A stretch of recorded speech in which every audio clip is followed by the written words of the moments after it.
What can an automobile manufacturer do to help alleviate the greenhouse effect? How much individual mobility can our civilization sustain? Where will the electricity come from that will power the cars we are developing today? What will the energy sources of the future be? What challenges must we face today if we want to make the transition to renewable energy?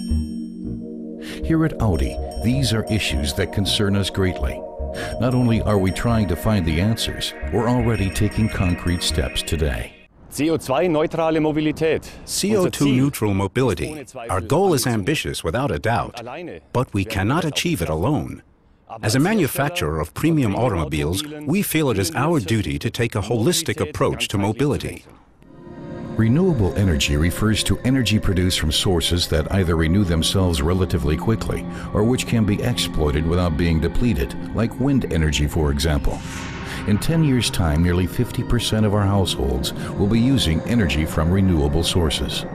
Audi is pursuing this goal and will deliver pioneering impulses in the network world of the 21st century. Electric vehicles will run on electricity produced from regenerative sources, like wind energy produced in the North Sea.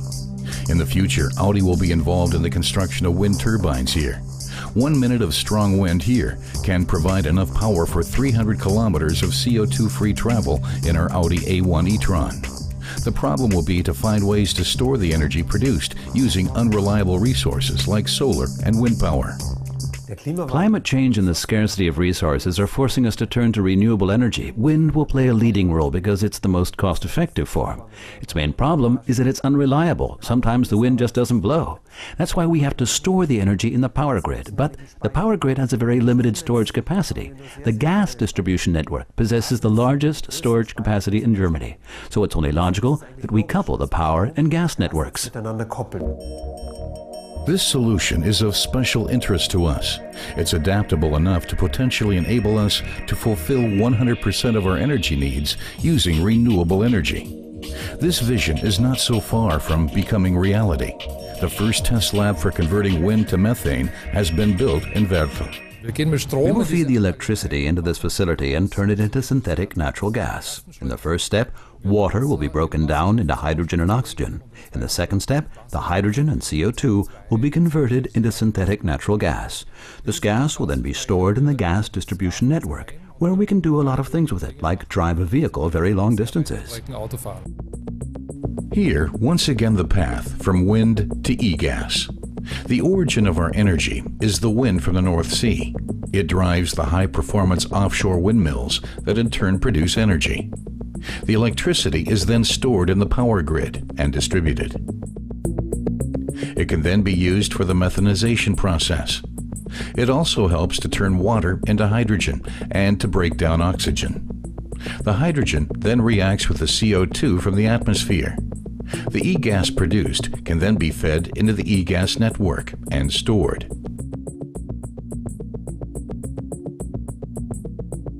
In the future, we will be able to fill up our CNG vehicles, making long-distance CO2 neutral mobility possible.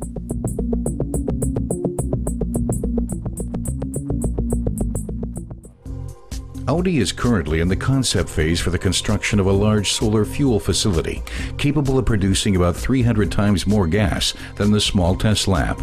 It will be the first facility in the world to realize the vision of coupling electricity with natural gas.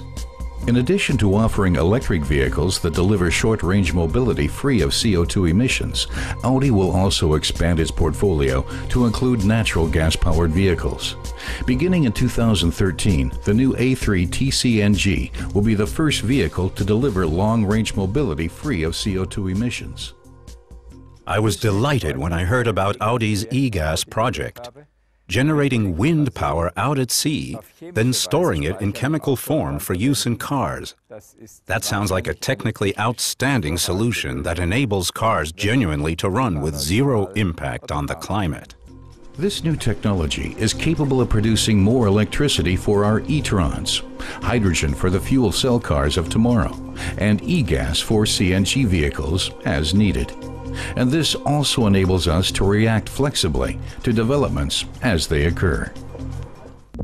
So the electricity produced from the North Sea windmills will not only be used in the production of e-gas, but also to directly power our e-trons. Wir produzieren klimafreundliche Kraftstoffe. We are producing climate-friendly fuels. And a key aspect for me personally, we are fostering a culture within our company that systematically places sustainability at the fore. That is what Audi Balanced Mobility stands for. Dafür steht Audi Balanced Mobility. Soon we'll be able to fuel our cars with CO2 that otherwise would have ended up in the atmosphere. That doesn't clean up the atmosphere, but at least it doesn't contribute more pollution. Audi is facing the challenge.